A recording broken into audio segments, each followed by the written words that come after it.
Do you want to learn pixel art to create your own assets? Or do you want to learn pixel art to add new skills into your pocket? If yes, then you are in the right place. Welcome to this pixel art in Adobe Photoshop for beginner course. I am Mashuk Sarkar Batista. I am a Microsoft certified game developer and have been working in this game development and graphics design industry for past 5 years and still now. Also, I am the creator of some of the world's most popular graphics design and video editing courses with over 100,000 plus students all over the world. And I am the instructor of this course. In this course, I will use my 4 years of experience to teach all you need to know to start making your own amazing pixel art with Photoshop. You will go from zero to full speed in no time with simple exercise.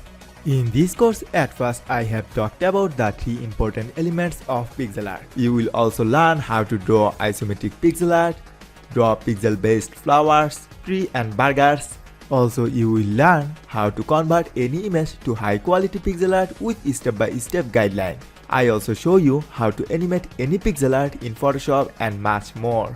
There is 30 days money-back guarantee in this course. And you will get a certificate of completion when you finish this one. So there is no risk to lose, everything is gain. So what are you waiting for? Take this course now and I will catch you guys inside.